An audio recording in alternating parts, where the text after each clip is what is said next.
Hello everybody, welcome back to Tuesday Tips. Congrats to Joe Burrow, respect. I'm not an LSU fan, but I do respect good football talent.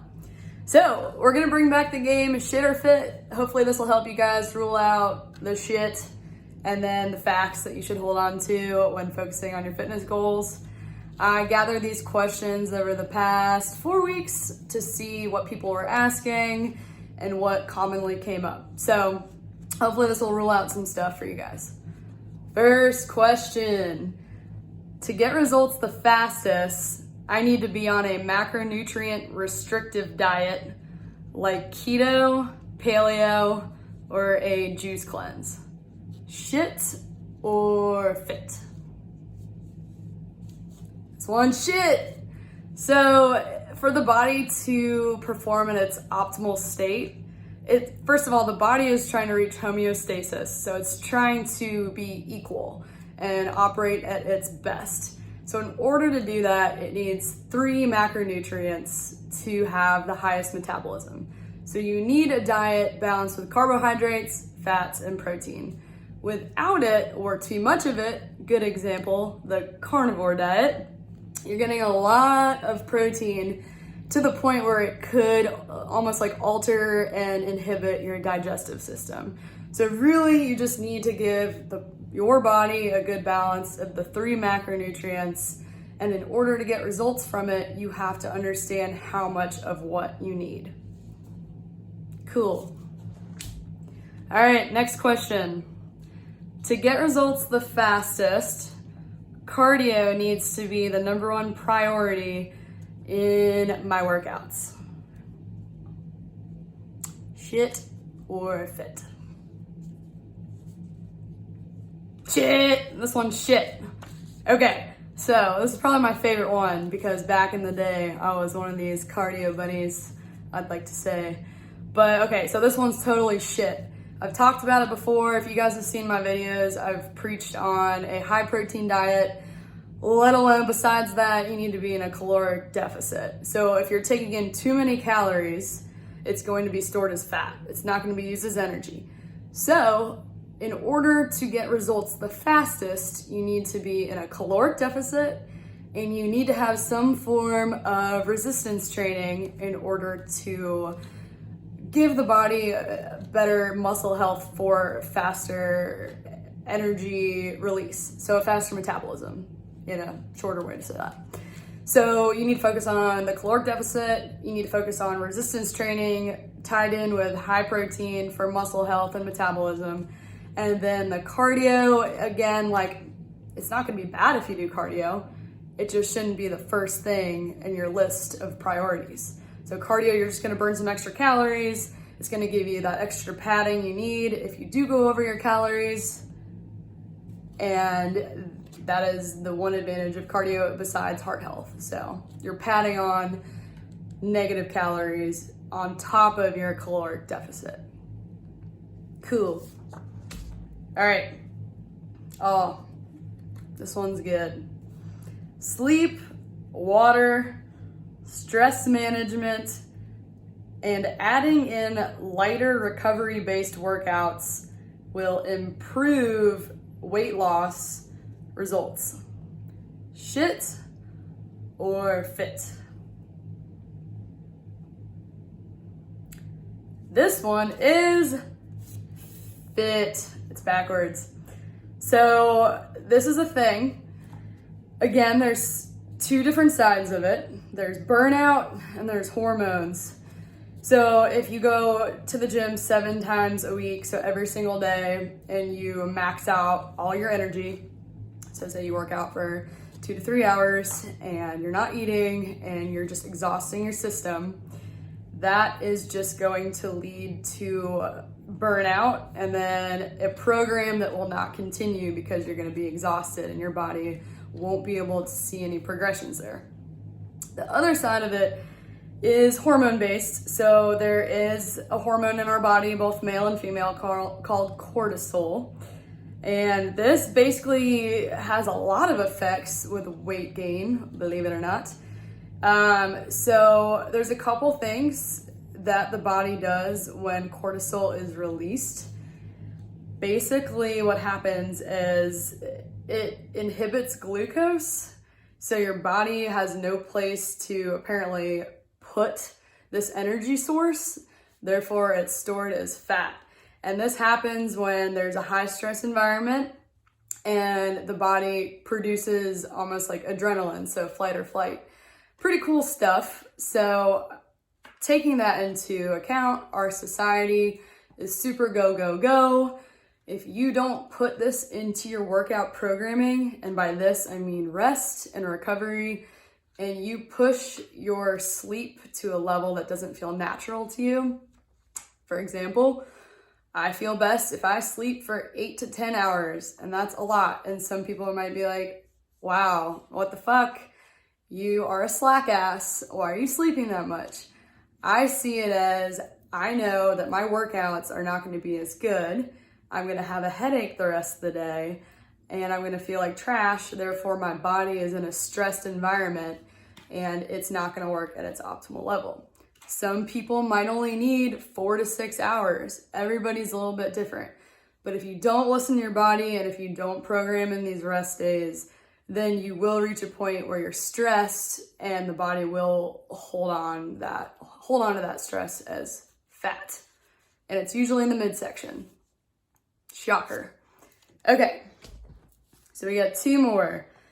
Women and men can be compared equally for a rate of change. So at what rate will you lose fat or get results for weight loss, nutrition, and fitness. Shit or fit?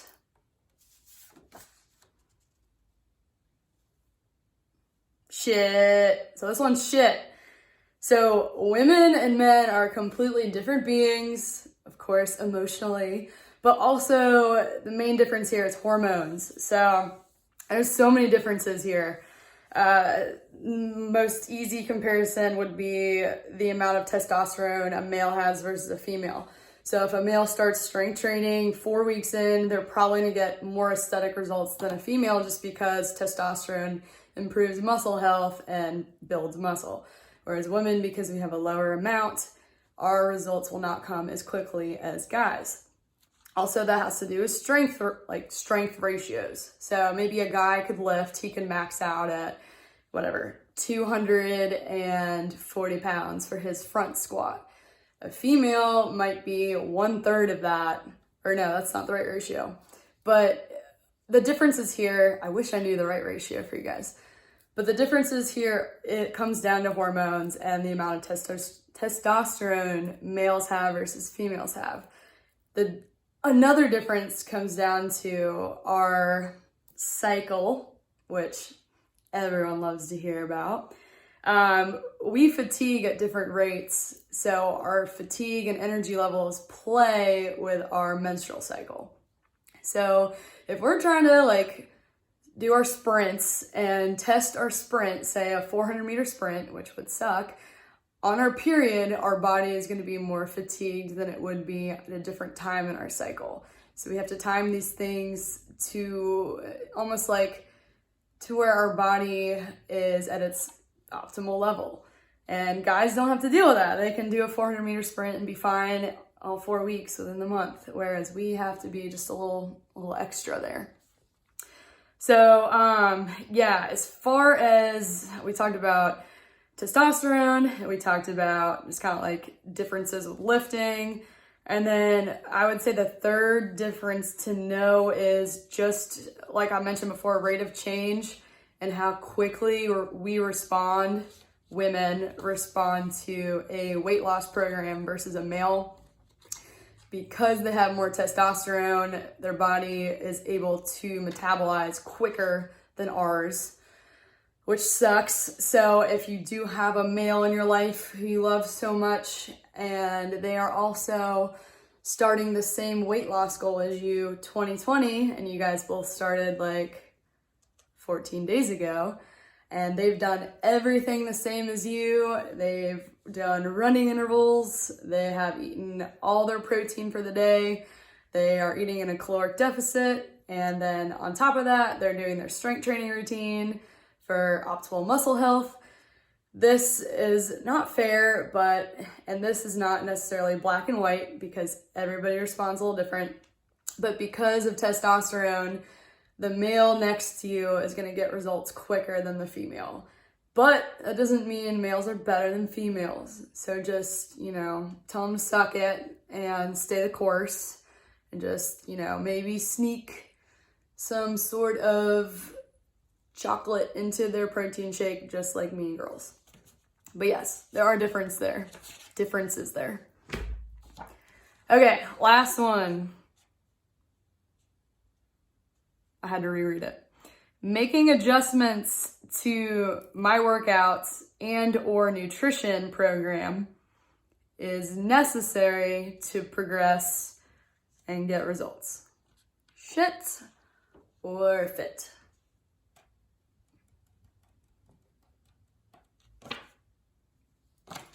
Fit. Okay. So, how do I condense this? Before you start any program, you've got to take an assessment. Let's just say weight loss. You've got your circumference measurements.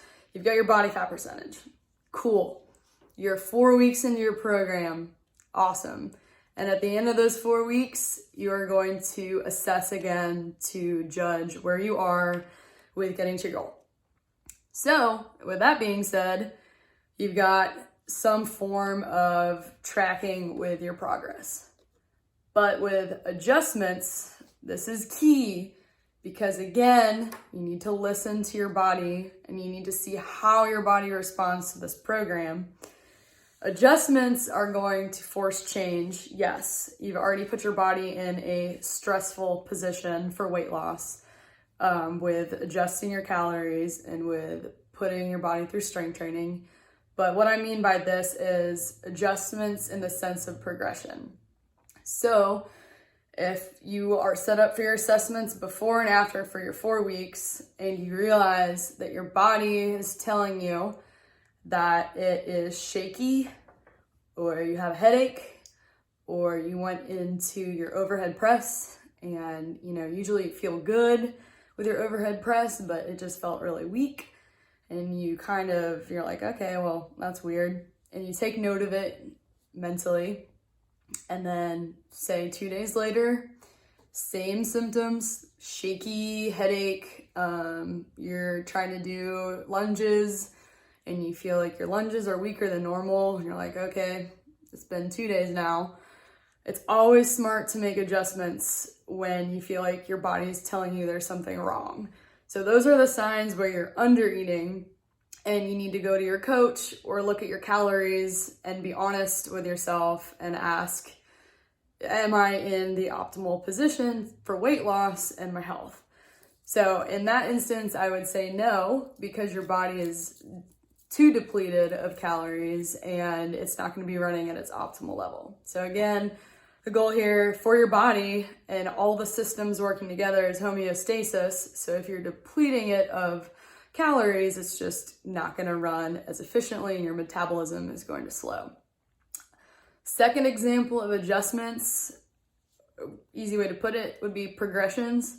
So on the fitness side of things, in your 4 weeks, are you looking at your programming with your coach or by yourself? And are you looking at your movements? And are you adjusting any form of progression? So are you adding sets? Are you increasing volume? Are you adding weight? So increasing load? Are you playing with single leg loading versus dual leg loading, like a squat versus a lunge? And are you keeping these movements consistent? So adjusting and then also taking into consideration progressions is definitely important to reaching your goal. Because if you just roll with it and then you go into your 4-week check-in and you never adjusted your calories or you never adjusted your workout and you did the same workout for 4 weeks, you might get results like initially, but you're gonna feel like shit and then you're gonna bury your head in the ground and you're probably not gonna wanna do a second month of workouts or your body's just gonna crash. So again, adjusting even with sleep is key for sustained results and for long-term success. Yes. All right, and that's it. So thank you guys for tuning back in. Congrats to LSU. Go hit the gym hard, and I will see you guys soon.